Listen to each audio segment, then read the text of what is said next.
till about 9 something. She comes in there, I tell her I the bottom woman. She doesn't clean me up. She doesn't have aid to clean me up. Instead, she moves my car light so I can't hit it no more, turn it off and leave out, telling me the wound nurse will be here tomorrow. Now mind you, I have a bed sore the size of my forearm. You can literally see my spine when my bandages is on. So when the wound nurse came in there that morning around 10:40 a.m., she seen I had been cleaned up. She asked me how long had I been waiting. I said I had this bowel movement last night. She couldn't believe it.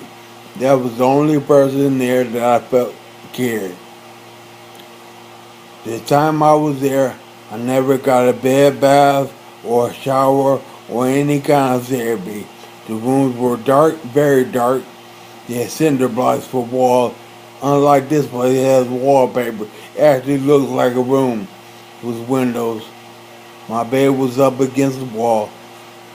I remember one day, in maybe 2 weeks after I got there, I sat down in the bed. So they went to pull me up. They pulled me up and pulled my carpenter all the way out of me onto the bed, talking about pain. And then about 15 minutes later, the nurse comes in to put another carpenter in me. So now we looking at more pain. And I have to take breathing treatments every so often. Then when I had that bowel movement, the wound nurse came in there. Later that day, she came in there and told me, you have to go to the hospital, Miss McGee, now. I said, why? She said, I'm not supposed to tell you this, but your wound is extremely infected.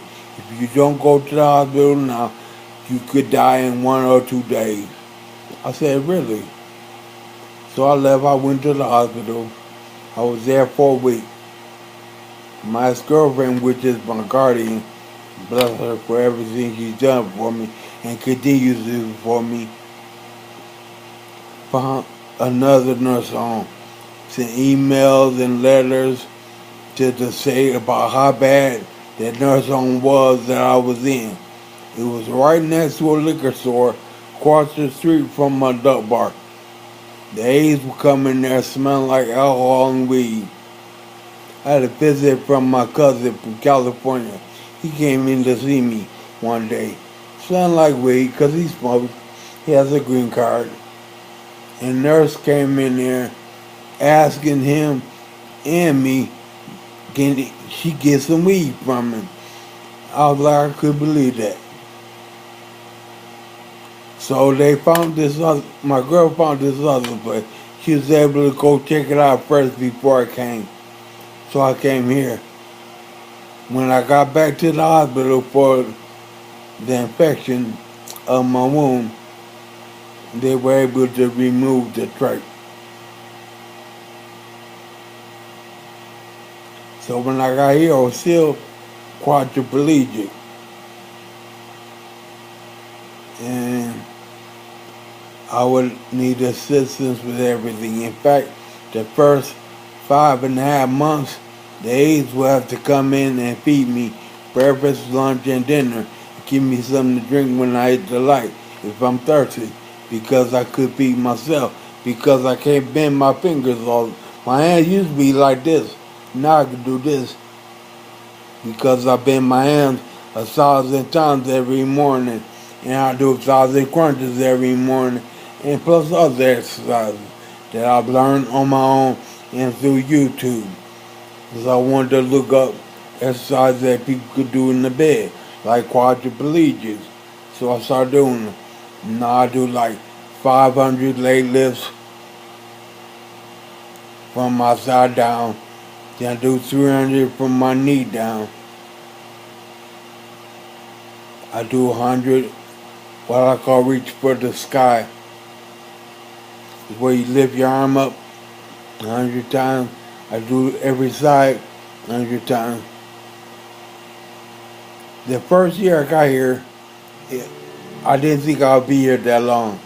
I'm thinking maybe 6 months, maybe. The first time they stood me up was in November of 2012. It took 7 people to help me to stand up between the parallel bars. I didn't take no steps that day. I just stood up. And it felt weird because I hadn't been on my feet in a while. Then I think they only stood me up 2 more times until I got a new therapist. My insurance ended up dropping me from therapy for almost 7 months. So when March came around, it was a new therapist to this building. I love that man. I'm gonna call him Mr. Shaw.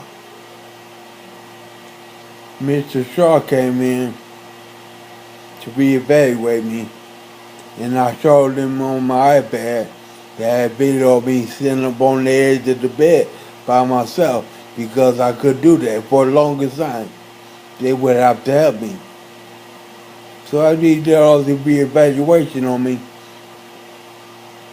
I showed him the video. He said, let me see in person. So I did it. He said, you know what? I think you'll be able to walk. I want you to come down to therapy today. I said, when? He said, now. So at the light every day, get me up. I went down there. That man stood me up. And the first 6 sessions within 4 an hour, stood me up 16 times in 6 days.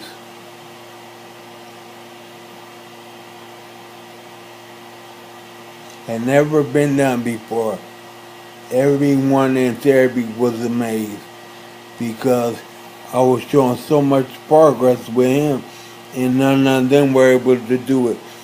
And the truth of the matter is, none of them wanted to, because I had a therapist here tell me that, Ms. McGee, you'll never walk again. I said, no, you're wrong. I will walk again. And you'll see. She's no longer here. She was the head of therapy. She's the one that helped me get my power chair. It's supposed to take 3 months. It took me 11. I finally got it. It's a nice chair. Cost 14 grand. And as you can see on the video, I'm making progress, but I'm still not there yet. My wound on my backside now is like 3 centimeters deep and maybe 5 centimeters wide, which is the smallest it's ever been. So I continue to rotate on sides to try to keep pressure off the wound. And when I take showers with complete strangers, which is really hard for me because any day you can have someone different, I would let them run the water on the wound for like 2 minutes because I learned that through the internet and observation on my own that the water helps to shrink the wound. So every time I went from getting a shower once a month, at first when I first got here, I didn't take one for like 4 months. And then I finally took one. I felt like I was getting peeled alive. My girl came and helped the aides give me a shower. I had so much dead skin on my body, I literally felt like I was being peeled alive. I got down to 199 in weight. And then I hadn't looked in the mirror in years. They had the mirror and everything, and I looked and I could see the bones in my face and all that. And to me, to be honest, I looked like a crackhead. So I started eating, trying to gain weight. Now I'm at about, last time they weighed me about a week ago, I'm at 251. which isn't bad. I like to be around 235, so I'm trying to get back down to 235. But what's good is I'm 6'1", so it doesn't look as bad if I was like maybe 5'7", something like that. But I would like to get this book out, get my story out. I pray that it will be motivational to others that read it and inspirational in knowing that anything is possible as long as you believe and have hope. For me personally, I learned that it was mind over matter. Once I changed my mindset, I said 7 months into it, I learned how to change my mindset and my body started reacting. I started being able to move. Now I can lift my legs up, my hands and everything. And as you can see on the video, I'm even walking with a walker now.